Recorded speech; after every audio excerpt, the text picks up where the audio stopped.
На 10 дена пред изборите, партиите ја интензивираат изборната кампања. Кандидатите и нивните поддржувачи се активни буквално на сите страни.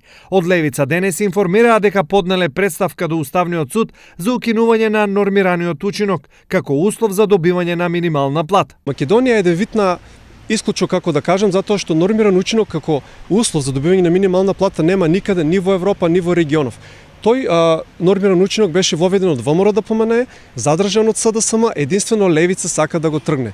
Значи сите се силни на зборови дека се со работничката класа, со работникот, со сиромашниот слично, единствено левица по делата се познава дека е вистински на страната на работникот, вистински на страната на работничката класа и ние сега чекаме Уставниот суд да се произнесе. Кандидатот за градоначалник од СДСМ, Благој Бочварски, денес го презентираше проектот за изградба на аквапарк во населба Сутлак. Сакам да информирам јавноста, сите наши сограѓани, дека новата идната локална власт, предводена од Социјалдемократскиот сојуз на Македонија, нема да дозволи овие бели дробови на нашиот град, ова последно зеленило, кое што е со поголема димензија, кое што е многу вредно за нашиот град, да биде уништено и да биде направено стамбена зона.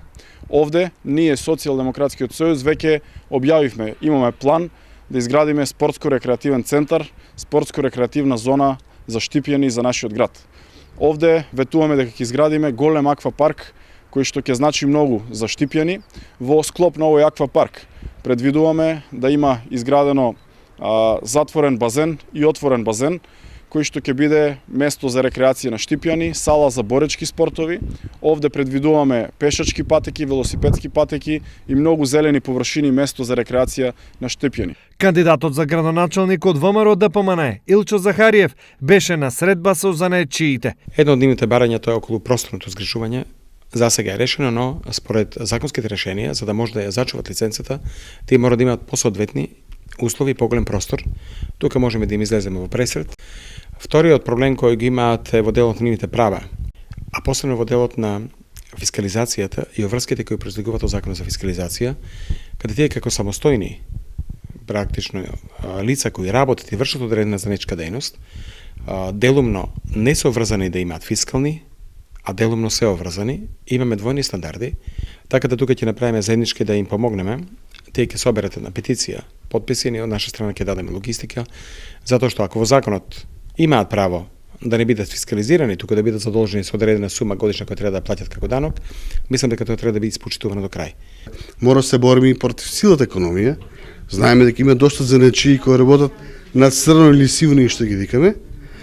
Тука е проблемот, да речеме, со што го спомна градоначалникот, со фискализацијата само на вработените. Денес на прес Захариев најави инвестиции во културата. Куќите во Ново село ќе бидат целосно обновени.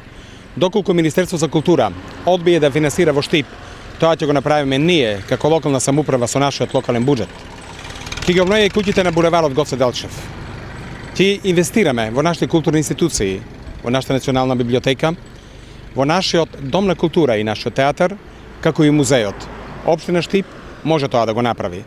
Истовремено сакам да искажам дека на тврдината Исар на времето се направија голем број на објекти кои го наградија најзначајниот дел од нашата историја. Историјата на нашиот град е тврдината Исар. Ке треба да реставрираме и обновиме по проект нисти принцип како што е направена Самуиловата тврдина во Охрид. Секој дополнително наградување на тврдината ќе го спречиме со сите наши сили.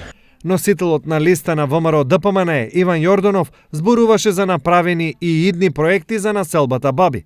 Овде се подобрија инфраструктурните услови, населба Баби се поврза со најблиските населби, во градот се инвестираше во унапредување на образованието, се создадоа услови за пензионерите, младите и спортистите. Во наредниот период ќе продолжиме со ист интензитет. Работата на локалната самоуправа нема да запре овде, а тоа ќе го докажеме преку доградба на основното училиште Славејко Арсов, асфалтирање на улиците Крушевска република и Кирил Печиновиќ, опремување на детската градинка во населба Баби